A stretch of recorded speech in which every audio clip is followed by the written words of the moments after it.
to you by TUI Garden. Now, if you've missed it this morning, friend of the show Lucas de Jong has been getting his hands dirty, transforming an overgrown patch into a bumper vegetable garden. So Lucas, I've learned today with tomatoes you add a bit of basil and marigold.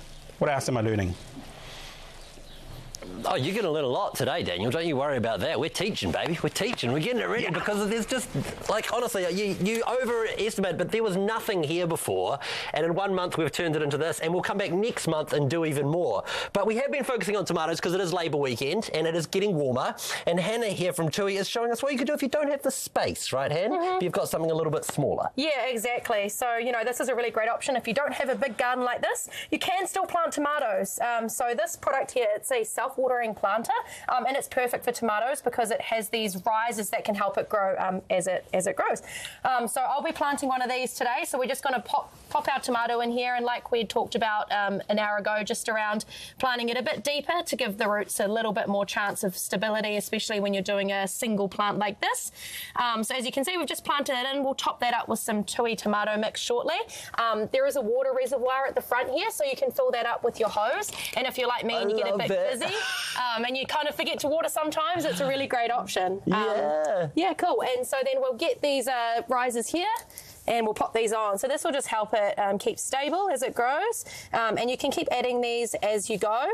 And yeah, as it grows. I can see this Lego tower sort of starting to take away. Exactly. That's really wicked. Yeah. Look, I want to talk a little bit about these little guys in here, these laterals, because if you come over to this other plant we have prepared earlier, if you look at this is just a couple of weeks older, but straight away you see how close and bunched this is, and that's because of these guys. See these little corner bits in here?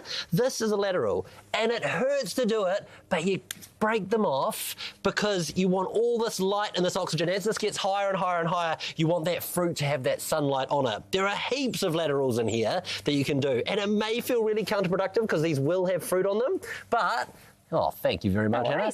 If you pop that in there, what's going to happen with those? Yeah, they'll start getting some roots themselves, and the great thing about this is you can actually plant these later for some later crops. So free plants. Exactly, free plants. Who doesn't love that? Oh, I love it, mate. Exactly. That's so good, and this is just going to get higher and higher. Yeah. Hey, we will be back in a month. There are a few jobs to do in that time. We've got Monique very diligently planting spring onions over here, keeping an eye on things. What are some other things we need to be keeping an eye on? Yep, so continuous planting. Yeah, we want to make sure we've got plants consistently throughout the season. It's easy just to plant once and then wait for it to be done. But yeah, we're going to plant some more spring onions, probably some more lettuces to have continuous harvest. We want to keep watering. It's really important as it gets really hot to keep the water up. Feeding, really important. Liquid food is perfect at this time of year as well. Gets the water in and the fertilizer. We're going to cover these tomatoes here. We did have the pest issues and the bird issues with the strawberry, so we want to make sure they don't steal our yummy tomatoes as they grow.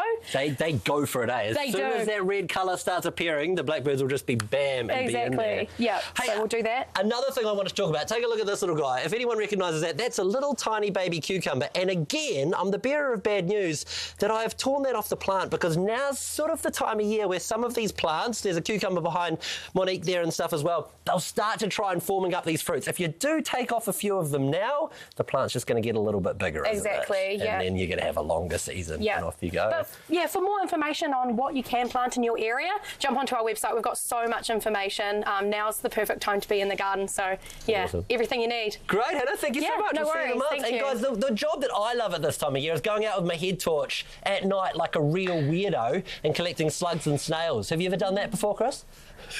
No, I've never put a head torch on to go out and garden at night. And why are you collecting the slugs and snails? For something, a bit of escargot maybe? To be a mass murderer is the only answer to that. To clear them out. Head torch at night. The neighbours must look at me and have so many questions as I'm rustling around under leaves finding these things and then just... So you go hunting for slugs. Very interesting.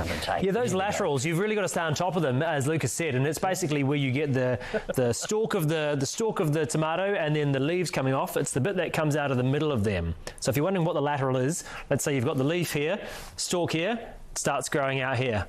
So just snip those off, otherwise it goes crazy. All right, thanks.